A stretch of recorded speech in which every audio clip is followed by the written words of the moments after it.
bahay. Disco reggae, pakinggan ang kwento.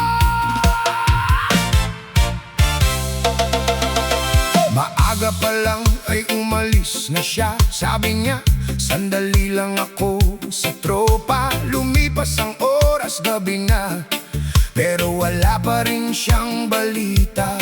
Sa mesa may pagkain na nakahanda, sa pintuan may taong naghihintay. Ang mga anak ay nagtatanong, makailan uuwi si Papa? Hindi ko alam ang isasagot, dahil ayokong magsinungaling sa kanila. Sinasabi ko na baka malapit na siya, pero alam kong muli na naman siyang nalasing. Bote ang kaibigan, pamilya ang naghihintay. Bote ang kasama habang kami nag-aabang. Hey! Bote ang yakap sa bawat gabi. Hey! Pero pamilya ang nasasaktan sa huli. Hey! Bote ang kaibigan, pamilya ang naghihintay. Pag-uwi mo sa bahay, galit pa ang dala. Hindi ba sapat ang pagmamahal namin? Bakit alak pa rin ang iyong pinipili? Hey! Hindi naman namin gustong kontrolin ang bawat oras ng buhay mo. Gusto lang namin na maalala mo na may mga taong nagmamahal sa iyo. Hindi masama ang makipagkwentuhan, hindi masama ang minsang magsaya. Pero kapag alak ang nauuna, pati sarili mo ay nakakalimutan mo na. Kapag lasing ka, iba ang salita, minsan may masasakit na binibitawan. Kinabukasan ay hindi mo na maalala, pero sa amin nananatili ang sugat. Kaya sana bago ka muling uminom, isipin mo muna ang mga naghihintay. Dahil sa bawat basong iyong inuubos, may pusong unti-unting napapagod. Bote ang kaibigan, pamilya ang naghihintay. Bote ang kasama habang kami nag-aabang. Hey! Bote ang yakap sa bawat gabi. Hey! Pero pamilya ang nasasaktan sa huli. Hey! Bote ang kaibigan, pamilya ang naghihintay. Pag-uwi mo sa bahay, galit pa ang dala. Hindi ba sapat ang pagmamahal namin? Bakit alak pa rin ang iyong pinipili? Kaliwa, kanan, bote, ibaba. Pamilya, hawakan. Pamilya, reggae beats, disco lights. Woo! Huwag nang galit, huwag nang away. Umuwi ng maayos.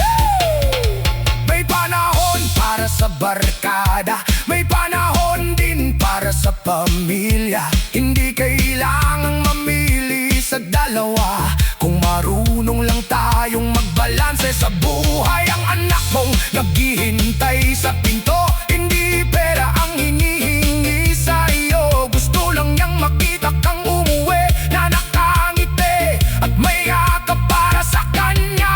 Ang asawa mong tahimik sa tabi, hindi ibig sabihin na wala siyang pakialam. Baka pagod na rin siyang umintindi, pero ayaw ka pa rin sukuan. Kung kaya mong magbago, magsimula ngayon. Hindi kailangang hintayin ang buhay.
naghihintay sa iyong pag-uwi. Gusto ka nilang makita na nakangiti, hindi lasing, hindi galit, hindi nandinigaw. Isipin mo rin ang asawa mo, araw-araw na nag-aalala sa iyo. Hindi kanya kalaban, gusto lang niyang maging maayos ang buhay ninyo.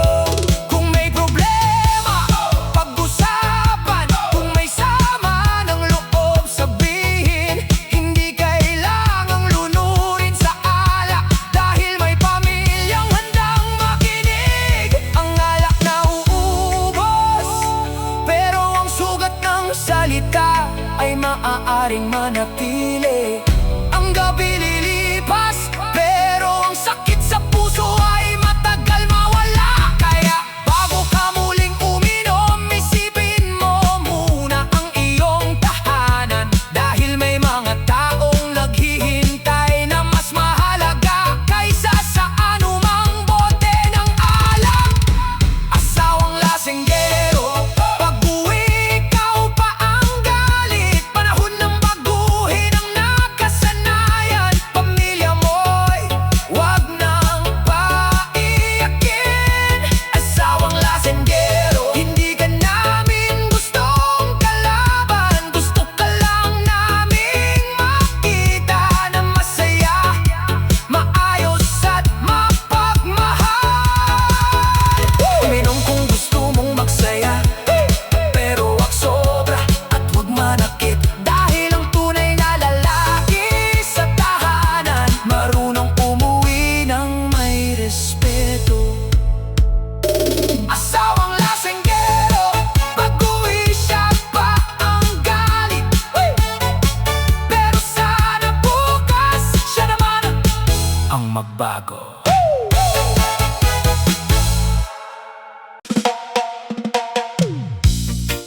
Oh no! Ito na naman ang gabi, naghihintay sa pintuan. Pero pagdating niya, galit na naman.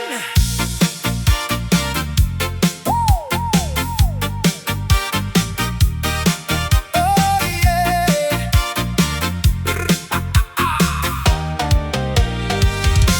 Alas 12 na ng gabi, nakaupo pa rin ako sa sala. Tahimik ang buong bahay, pero ang puso ko'y hindi mapakali. Naririnig ko ang makina sa labas. Sabi ko sa sarili, umuwi na siya. Pero pagbukas ng pinto, amoy alak na naman ang dala. Hindi ko man siya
Alam kong napapagod ka rin sa buhay, pero hindi alak ang sagot sa lahat.